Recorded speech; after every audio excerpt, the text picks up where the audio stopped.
My talk is going to be focused on a lot of unpleasant research facts, but the undergirding of it is a tremendous sense of hope that we really do have a way out ultimately, and we will be able to solve a lot of our problems. So that's the, although I'll dwell on lots of concerns, I want you to understand that we have, for the first time in history, a real opportunity to offer both excellence and equity to all children. It will take a while, and I'm going to talk to you today about a particular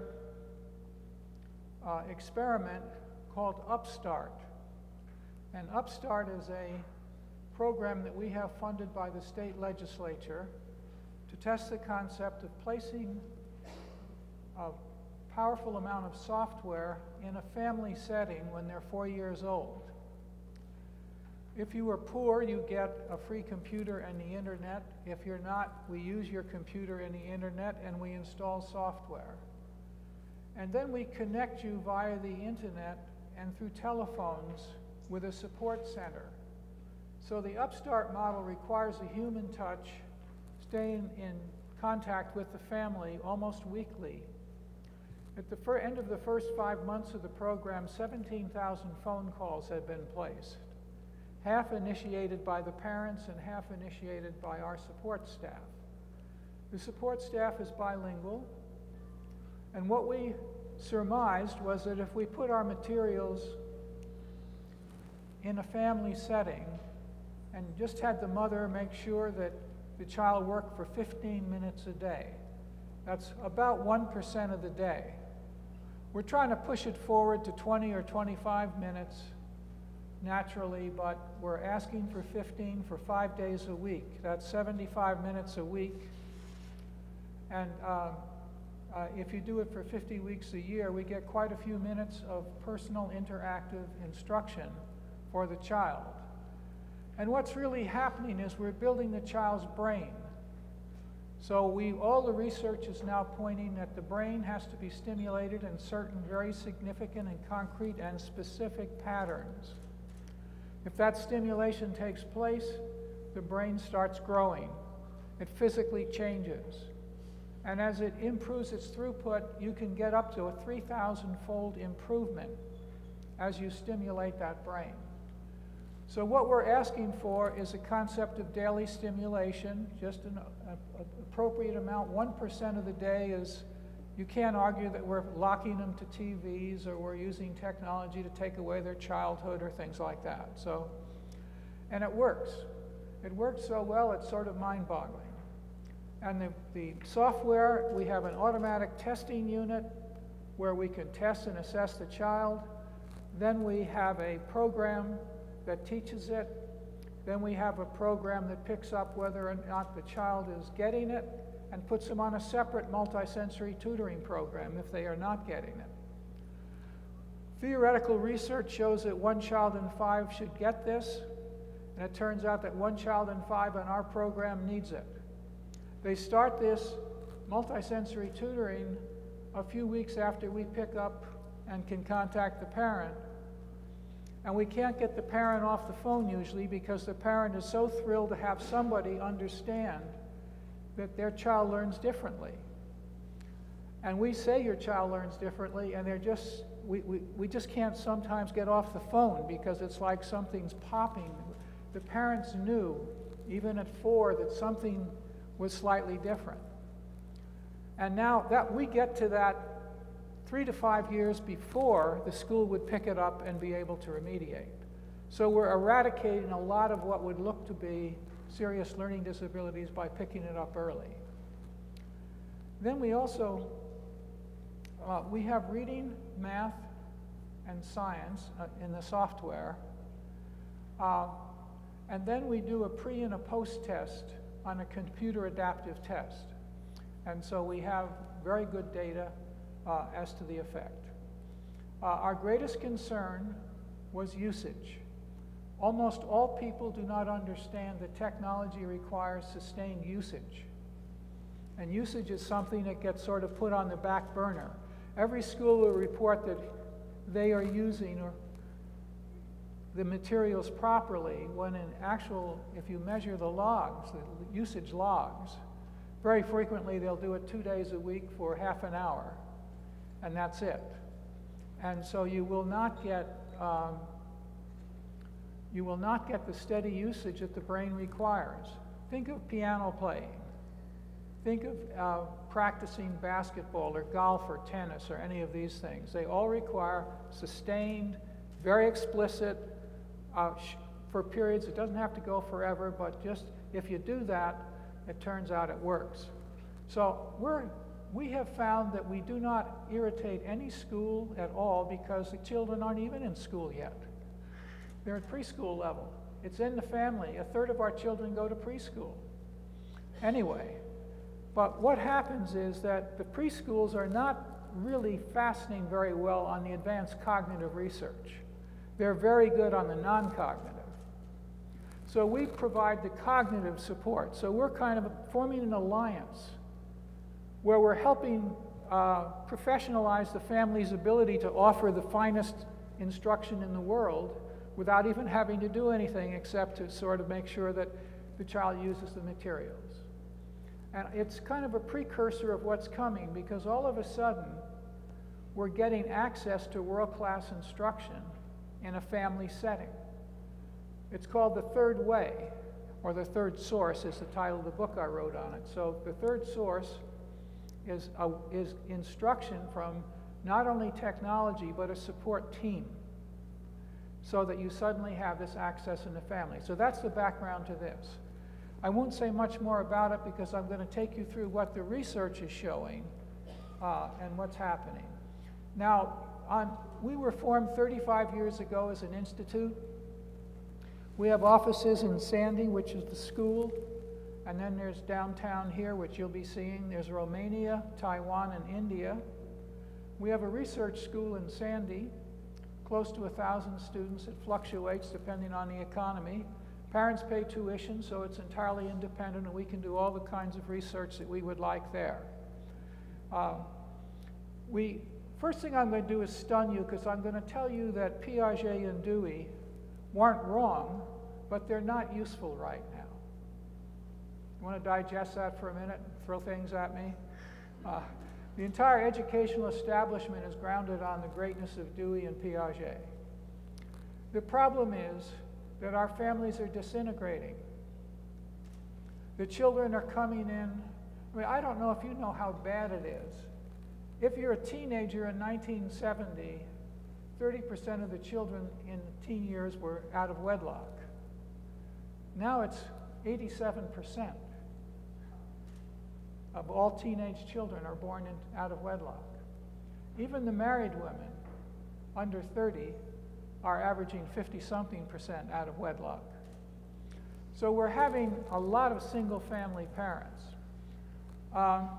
Now, what I want to point out about Dewey and Piaget is they are right that learning, we best learn through play and discovery. Children naturally do this if you watch them. You try to provide manipulatives, and you'll be learning more about that during the conference. They like the children to construct what they're doing.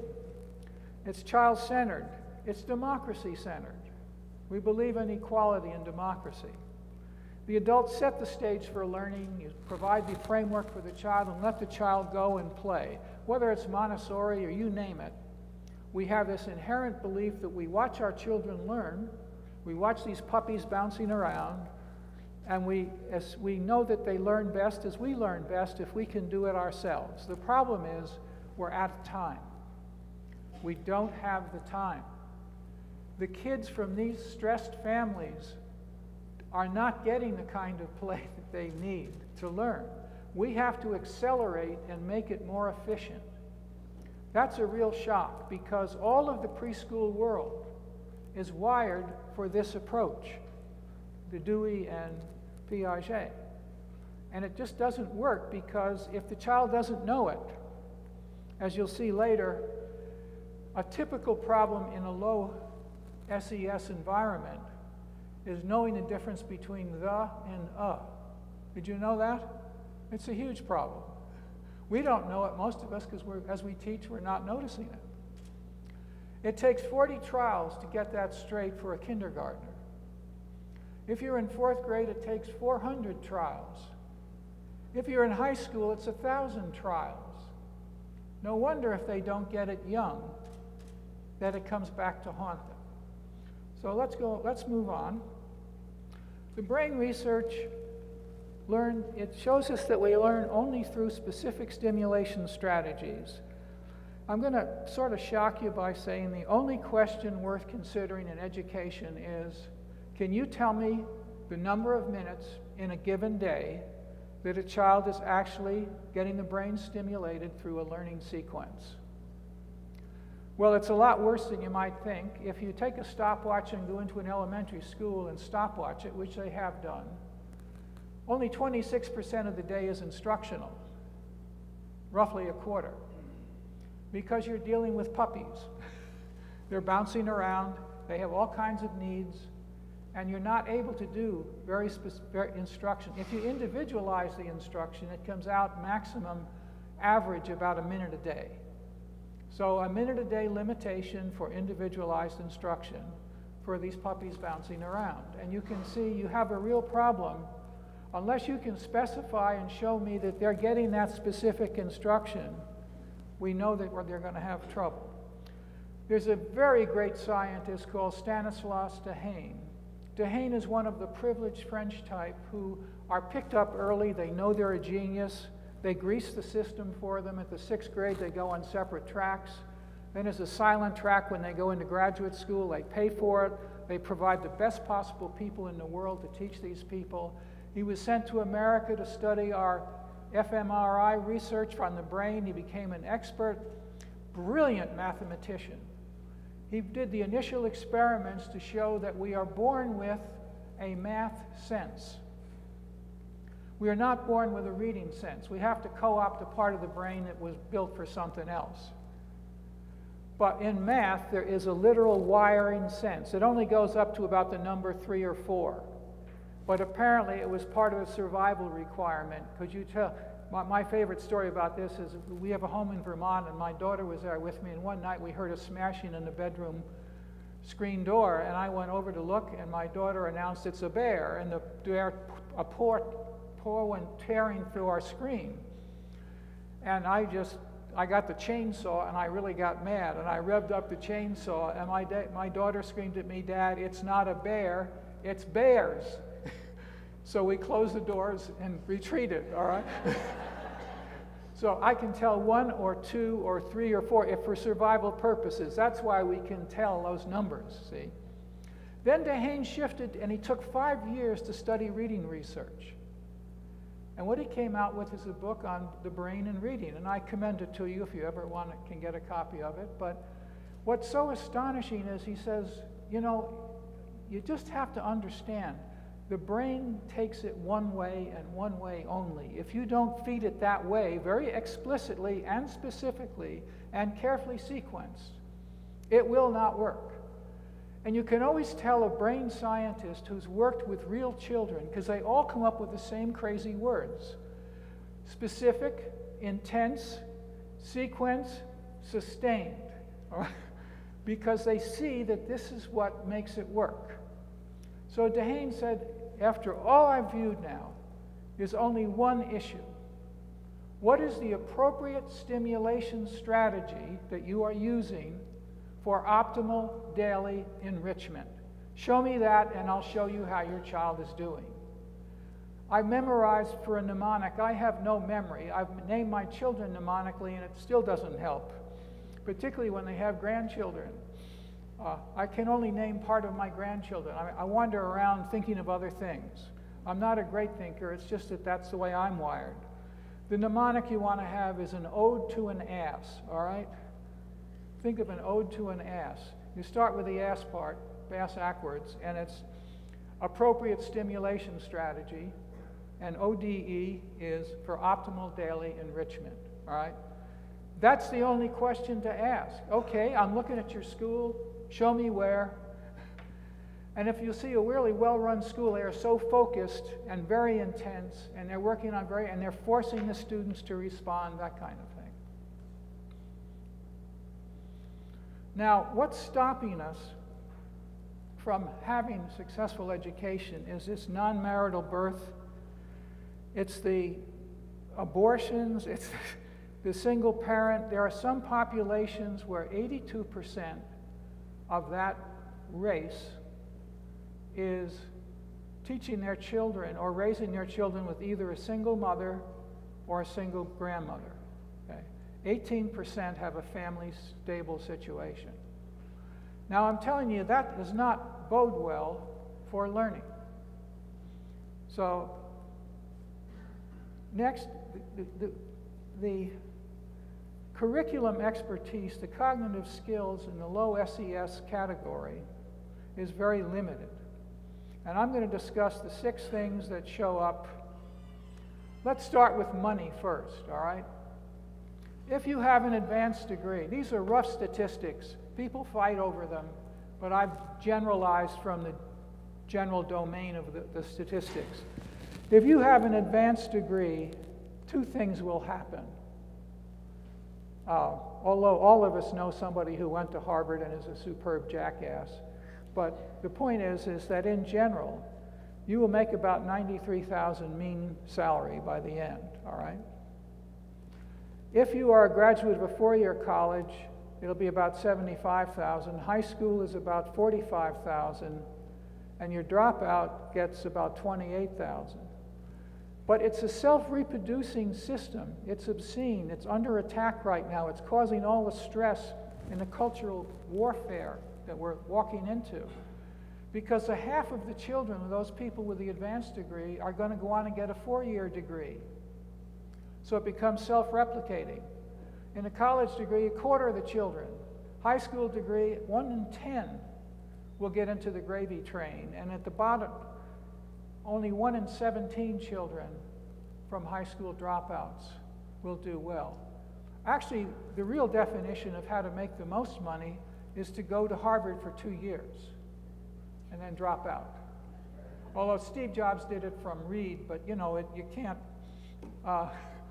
So you've got Facebook, you've got Microsoft, and you've got Jobs all doing the same thing. You put a little time in, and then you drop out and you go do it. But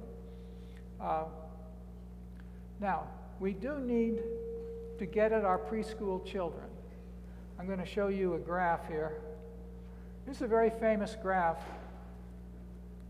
Heckman is a brilliant scientist, economist at the University of Chicago, won the Nobel Prize for his ability to handle statistical materials, and particularly in using computers.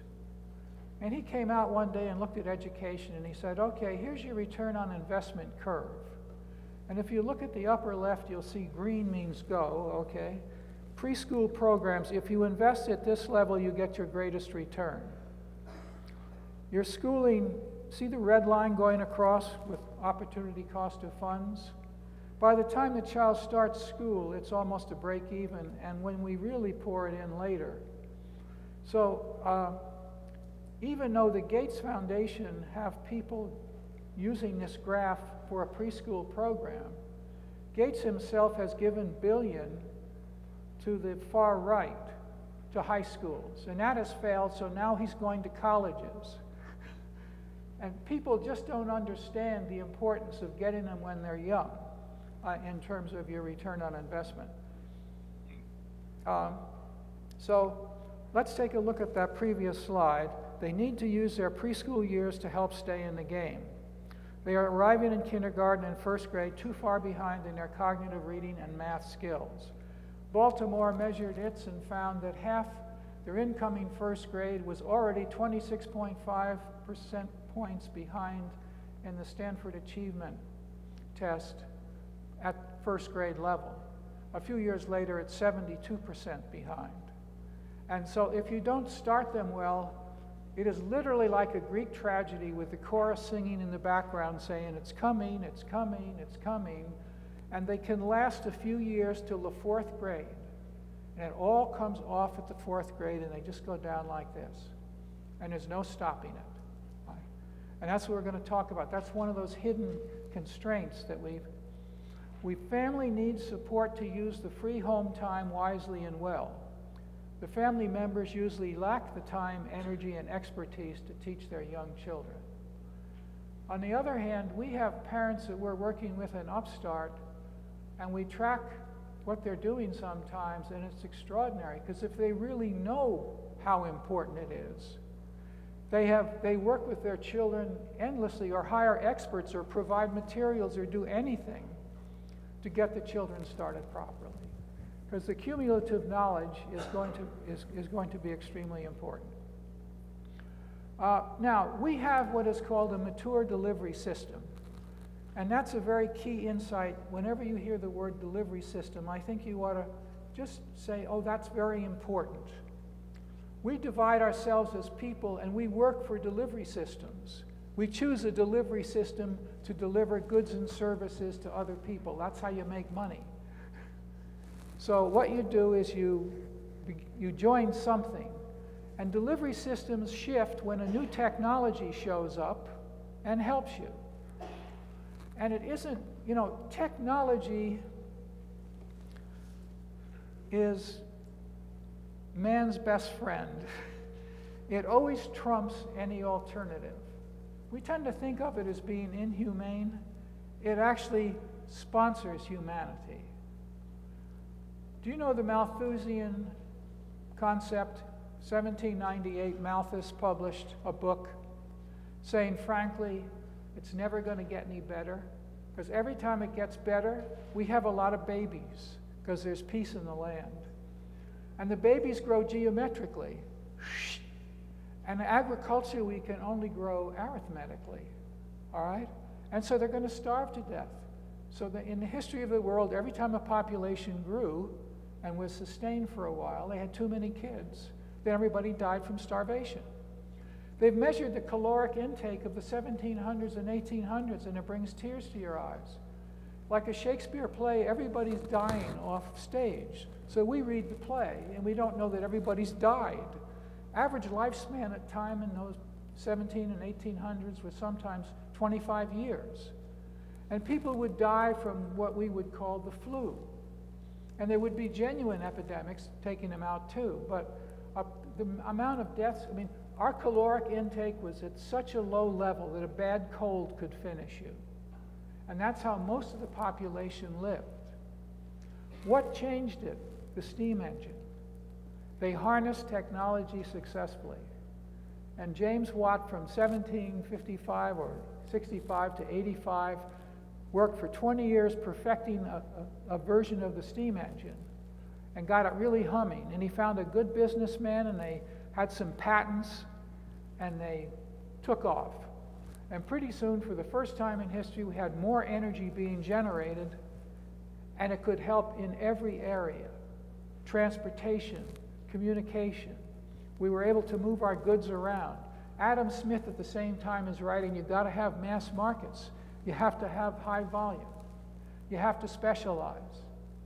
But you can only do that with technology. Adam Smith pointed out that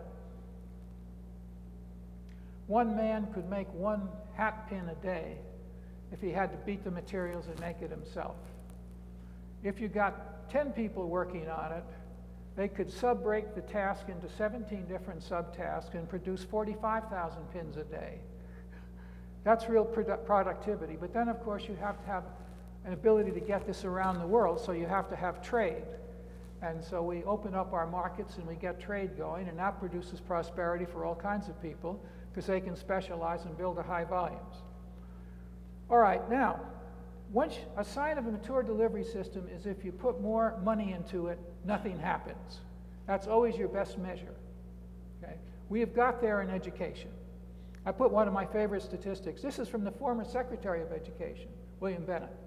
Last September, he was musing at a conference and said, you know, I used to be Secretary of Education, but before I was Secretary of Education, before there was a Department of Education in 1972, the average SAT verbal score was 525.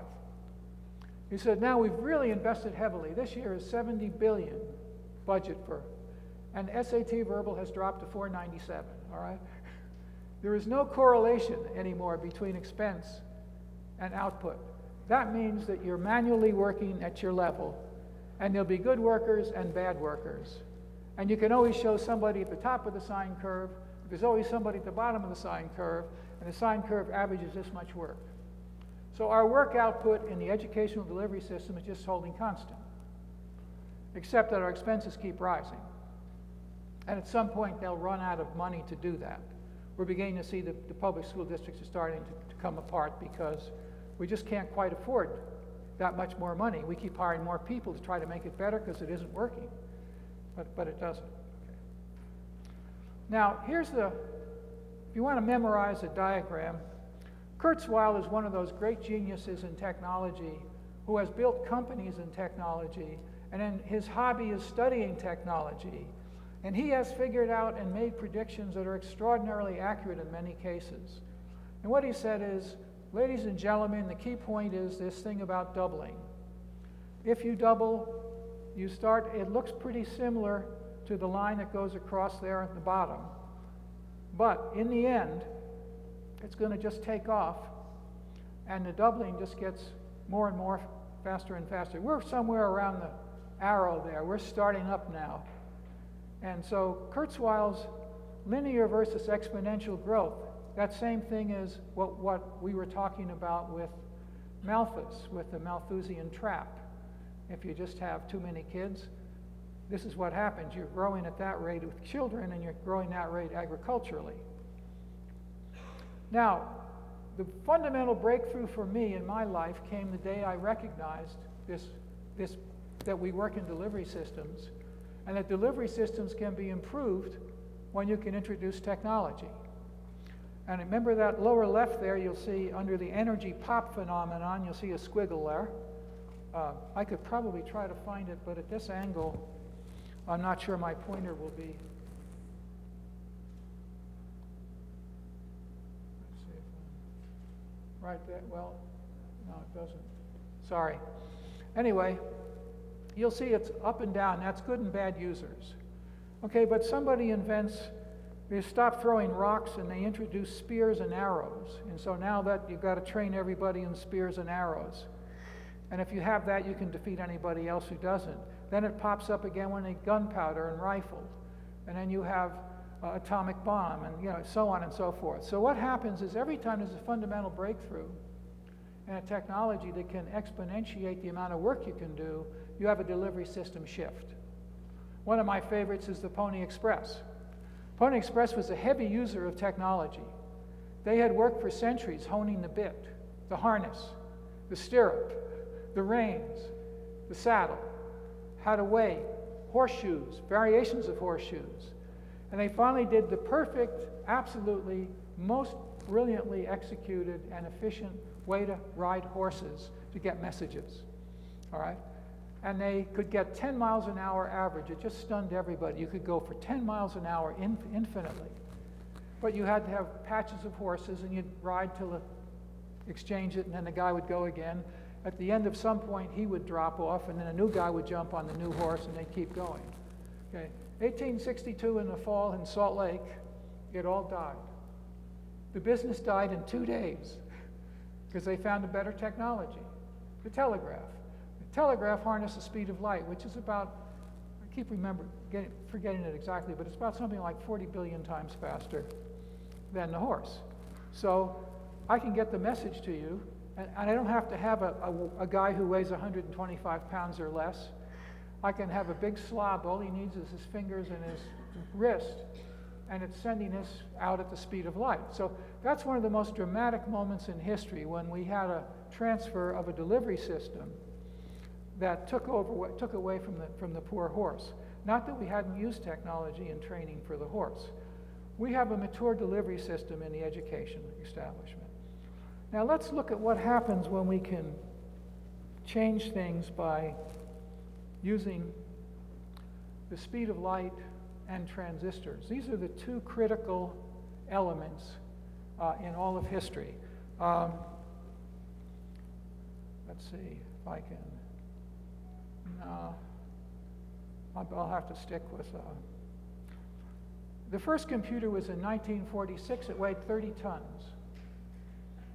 18,000 vacuum tubes, and was probably a room about half the size of this. A 9-foot high in a big U of equipment.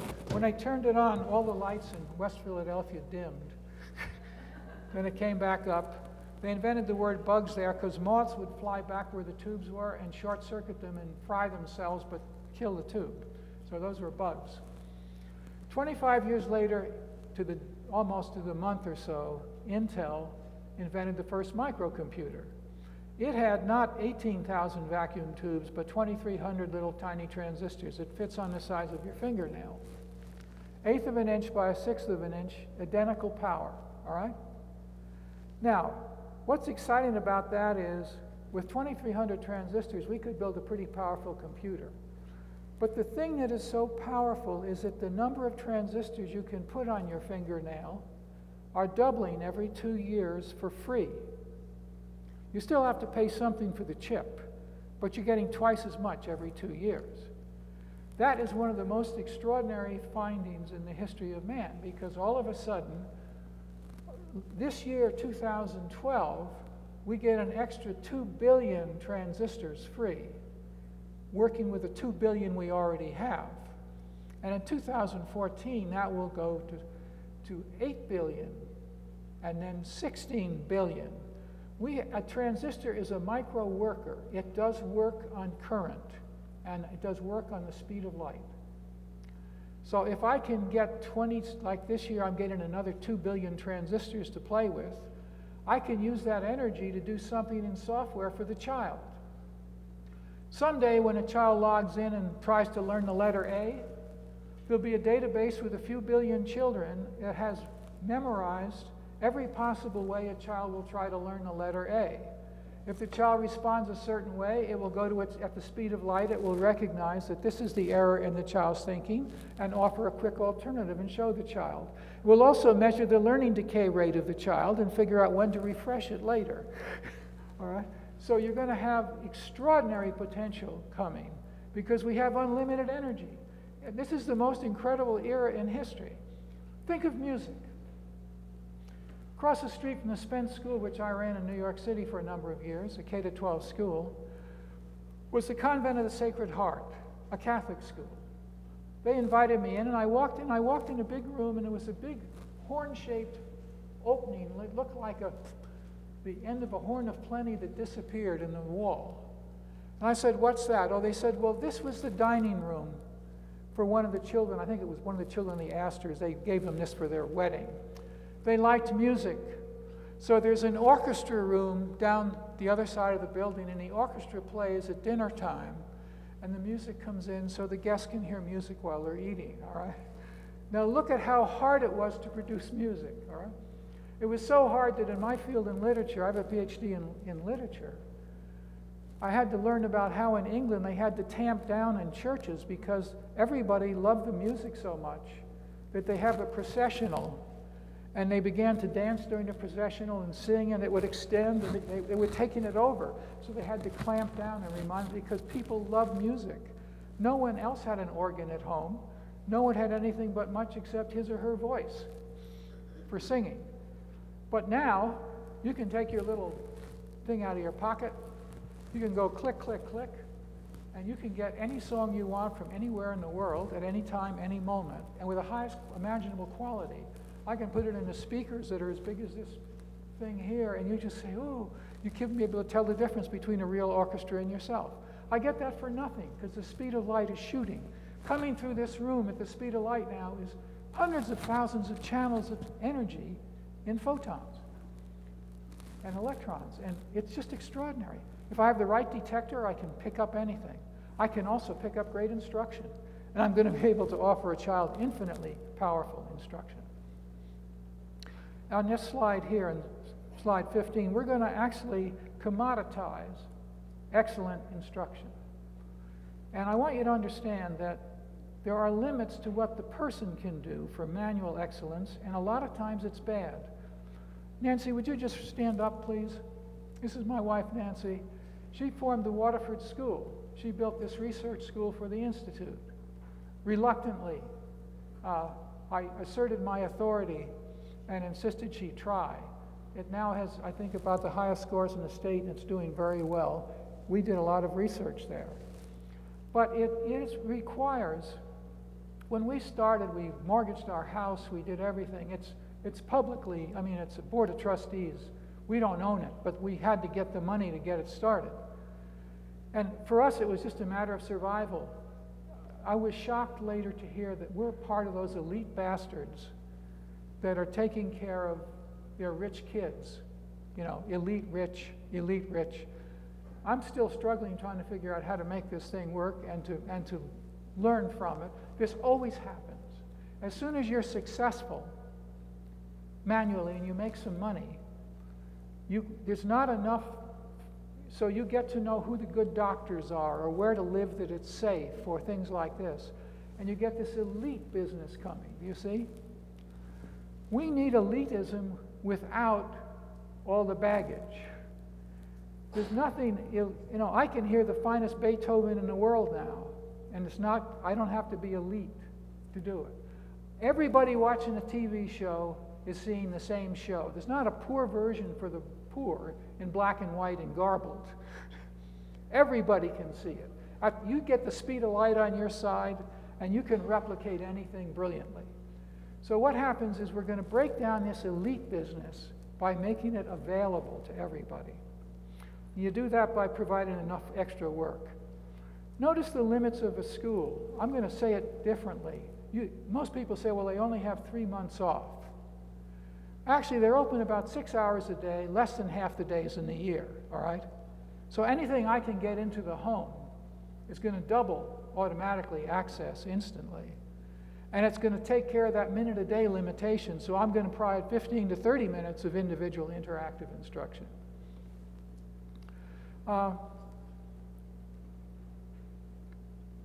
The school's current use of technology is sort of limited. They use the course in place of a teacher sometimes to save money. They're finding that the economics are such that you can't continue to grow endlessly because the tax base can't afford it. And you're seeing that thing collapsing now. And so what they're doing is maybe they have some courses that they want a few kids to take, and they can have them take those online. So it's as good as a teacher, and it's less expensive, and they can expand. So they're using it that way. They're teaching computer programming. They're teaching word processing, spreadsheets. Now they're teaching kids how to use Google, Wikipedia, iPads, games, cutting and pasting, the internet, etc. And much use of what I call software light, like light beer. It has the substance and look of the real thing, but it isn't. So having lots of games to play with is not going to give you the solid base that you need. Real teachers who understand the real problems of children and are working and watching them know you can't just throw them a few games and put them on an iPad and say, go for it. It's just not going to do it. So it's going to be what I call enhanced software will solve it. But the schools are not yet calling in the technology to really help teach reading. You know, that isn't part of what most of them do. If they have trouble with they'll use Title I funds to buy technology, but they won't usually do it on their own. Now, here's a shocker for you. We're going to have to teach 4 times faster.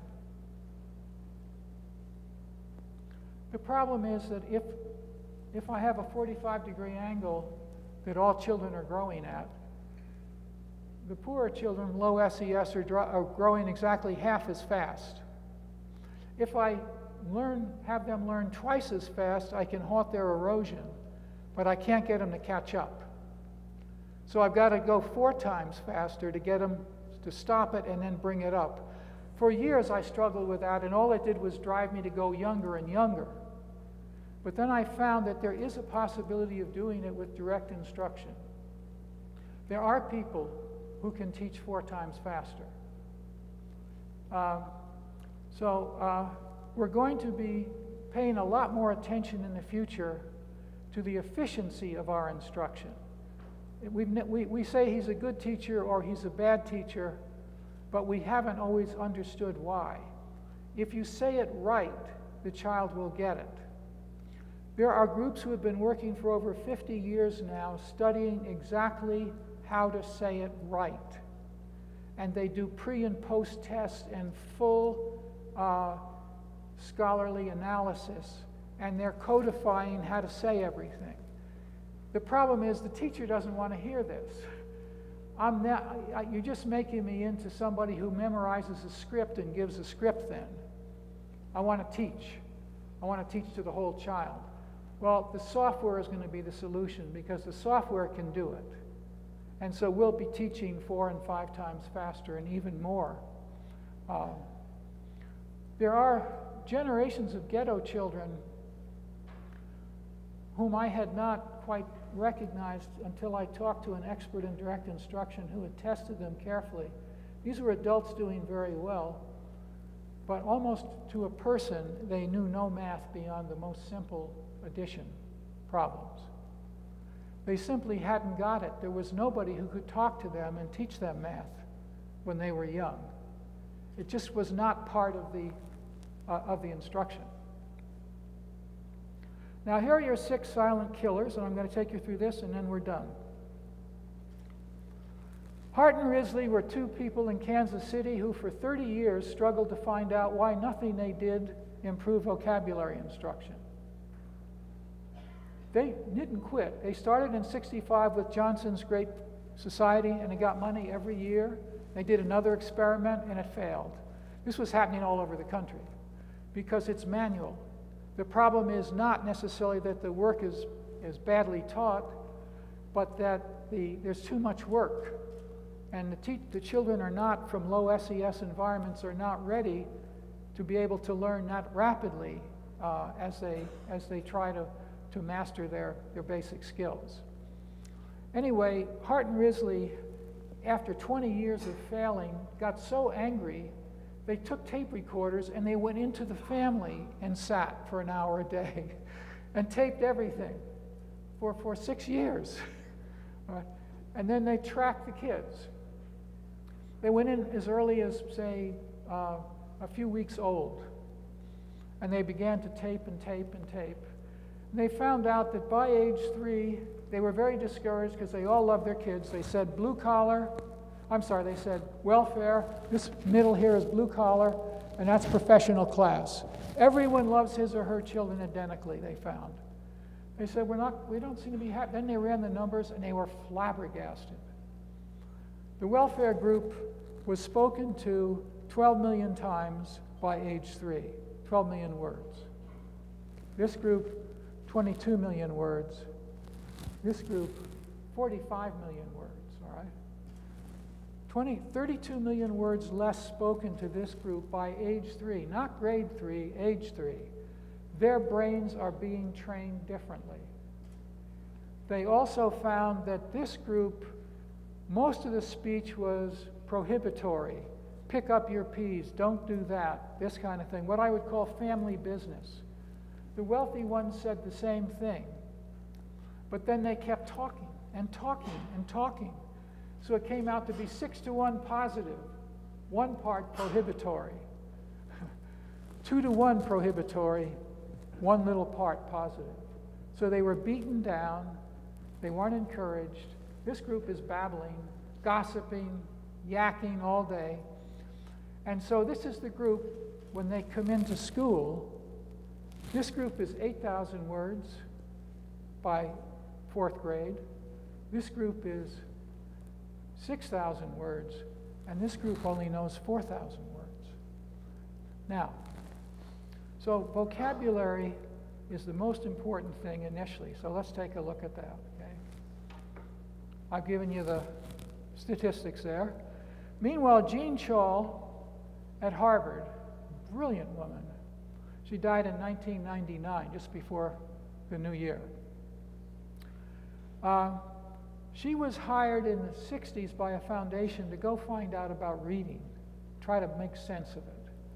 So she worked for years and found out that there were 6 phases that kids go through. In general, they're going to need decoding at this age, but they're going to need something else later, because she found in the 4th grade all the poor children who had been doing just fine and could decode brilliantly did that. And she measured them in the 6th and the 7th and the 8th. It just got worse. What we found out was, she said, up until then we're teaching them learn to read. Now they should be reading to learn, because all their new information is going to come from reading after the 4th grade. But they're collapsing in the 4th grade, and they finally figured out they didn't have the vocabulary. It reminds me of one of our big experiments in New York City. This is the letter A, the screen said. The child was sitting there, and they'd say, here's how you make the A, and all of this kind of stuff. No child was learning it. So we kept scratching our head. Maybe we should have the color different. Maybe we, It turns out that what the problem was this, that the letter A, the child had never heard of the word letter and never heard of the word A. So they would hear this is, and then it was all gibberish. Right? So we had to redo our software. That's why we spent $145 million building the software for the young children, so that we have all those pieces in there that we didn't have before, because we didn't realize how bad the vocabulary training was. If you decode C-A-T and go cat and can say cat but don't know what a cat is, and it's not in your lexicon in your brain, it's as if you don't know it. You can't tell a nonsense word from a word. That's why when you run out of vocabulary and gas in the 4th grade, it comes apart. Next, Marilyn Adams on pre-literacy training. She measured and found that there are, in the professional family over here, they're giving 3,000 hours of training to their kids from birth until 1st grade when they learn to read. They read books, they put magnetic letters on the refrigerator, they talk to them, they billboards, they go at all to any sacred things, and they're singing, they show them how you do this. This is upside down, this is a book's cover, these are the pictures, this is this. All the things that you have to learn. The low SES families has less than 7% of that. It's somewhere between 20 and 200 hours. Many of them own no books at all. The alphabet, you have to learn the name, its shape, what it sounds associated with it, and write it. That's going to take N hours to do that. And when the mother's constantly doing it, and the parents are doing it, and the older brothers and sisters are doing it, and it's competitive, they all learn it. There's a whole group that doesn't even have a clue. And they show up together in kindergarten or 1st grade. And they're forever behind. There's just no catching up. So what she said is it's not only vocabulary, it's all these things about the alphabet and print concepts, and knowing what a letter and a word is, and so on. Next, NIH did a devastating study that was very, very powerful. What they found was that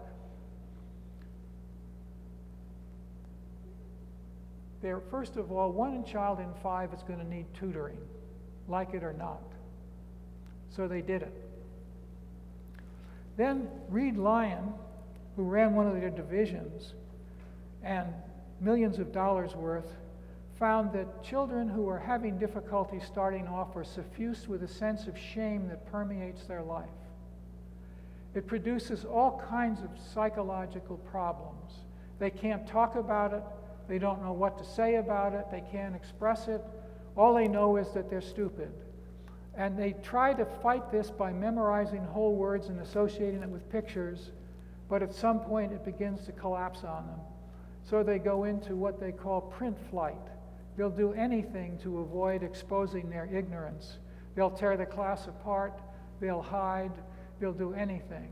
But it has huge and compelling psychological pressure and problems. Reed Lyon, the more he studied, once they unearthed this, he just became, I went to a conference and that's all he would talk about, was how terrible this was for children, and we never knew it. It's like they unearthed this huge problem. Summer slide. This is the one that's probably most famous for you, but look at the green line. That means that if you learn for 9 months, each one of those year 1, year 2, you'll see it goes 9 months and then there's a summer. Some people keep learning if they're from wealthy families and they're sent abroad to study art for the summer, or off to some other work in a lab as a volunteer or something. Their vocabulary soars, they keep learning. Most of us sort of drifted in the summer and hung around the local joint, whatever it was. and didn't lose too much but stayed even. We didn't grow any during those 3 months. Then there's the group that goes home to a low stimulation environment, the low SES group, and they lose a third, 3 of the 9 months. And so if you cum that over multiple years, you can see that that explains a good proportion of people failing. That's the summer slide. You want to find any of those studies, you can use the names of those people that I have on that summer slide. The next is teaching efficiency. You've never heard of Project Follow-Through. It's one of the largest in government history. It was all buried because it came up with the wrong results. What happened was the Johnson administration was going to put $200 million or $130 million into picking up where Head Start lets off and goes into school in the kindergarten and first grade. So they're going to call it follow-through, Head Start to follow-through. The follow-through thing they discovered, they went to fund it, and then they realized that the war in Vietnam took all the funds. So they gave them a $15 million budget and said, go find out what programs really work. So they did. You'll notice on the far left here it says direct instruction below, and it goes all the way across to open education at the far right. These are statistics from about 5 to 7 years of studying. They were carefully collected by the Stanford Research Institute. They were then given to the Apt Institute in Cambridge, Massachusetts to run the numbers. And these are their findings. These have been buried. No one believed them. The direct instruction group, notice it starts at around the 20th percentile. That's because in inner city you can expect that your children will be in the 20th percentile. The goal is to get your children to the 50th percentile, so half are above and half below. It's not like an absolute grade where if you're below 65 you're dumb or you don't pass or something like that. No. The population should be at the 50th percentile where half are below and half above. So if your population's in the 20th percentile, you're 30 points below where you should be. The only group that got it even close up there was the direct instruction. But you'll notice Bank Street and cognitive curriculum and Southwest Labs and parent education, they didn't do that well. Here's another way of looking at it. The real growth in basic skills, cognitive, and even, see the white bar? That means how do you feel about yourself? It turns out that the people who specialized in teaching people to feel good about themselves are on the far right. All right? And that means that the child could be told all day that he was really good, but he didn't really believe it. The people that really worked it out and knew that they were good had true self-esteem. All right, so that's, now I wanted to close with this for you. This is just a little bit of a shocker. This shows you that whether you are traditionally certified, alternately certified, or uncertified, the impact of the teacher on the children, 0 in the middle is where the average is, and then you have the usual bell-shaped curve going the other way. So we now know that it doesn't much matter if a school district interviews and tries to find reasonably competent people, whether or not they're certified or not. This was taken from tens of thousands of people in a massive school system. And this is the interesting thing. The teacher's impact on math performance, the first one is the lowest, and the far right is the brightest. And what they found is if a teacher's children were analyzed over multiple years, that they would have about a 10-point swing, 5 above to 5 below. So if a child has a great teacher for 4 years in a row, they can actually overcome the black-white shortfall. But anyway, I just thought you would enjoy that. So the last thing is graduation motivation. We have a lot of children failing, and we don't know, it's almost impossible to change. Jeffrey Canada in the Harlem Children's Zone in New York City worked with his people so that they ran charter schools, and they chant every day, I'm going to college, I'm going to college, I'm going to college. They named classrooms after colleges. It became part of their culture. Then he moved down. He hunted down, literally, sent out scouts to find pregnant women. and made them come on weekends to take baby college. And they'd be taught that their baby was going to college. Your baby's going to college. Your baby's going. Then they did the same thing in preschools. Then they started graduating kids that went to college, and they all failed and dropped out. So then they had to hire counselors to keep counseling them and keeping encouraging them. 22 years of subsidization to make up for just a quiet attitude. Why get a degree? I mean, that's all these kind of. So these things are so significant when they start young. Now, the UPSTART model takes every one of those things head on and helps solve them quietly and consistently. It's going to end up in high cost, costing less than 5% of a per student tuition.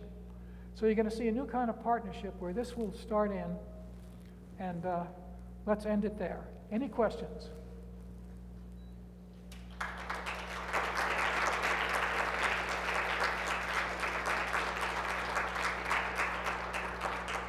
Yes? Are you using the UPSTART program in any low-income areas in the Northeast of the United States? Not yet, because we do it through the, we're trying to make appointments with, say, Christie in New Jersey or Bloomberg in New York City, where we could get support to start prototyping it there. We're doing it in Mississippi. We're actually in the legislative process in Mississippi right now. We don't know what the outcome will be with the legislature. So the idea is to move it around, but it's going to take, we could do smaller versions if philanthropies wanted to try a pilot project with lesser amounts. Yeah, but we'll be trying to spread it all through the country, yes. And does your program include a physical component? No. We're not there. The parents are there, so. Other questions? Yes. Dustin, you have a support mechanism for UPSTART, where there's some monitoring going on, there's two-way feedback. What type of ratio do you have support staff to students? Someone want to answer that, Claudia?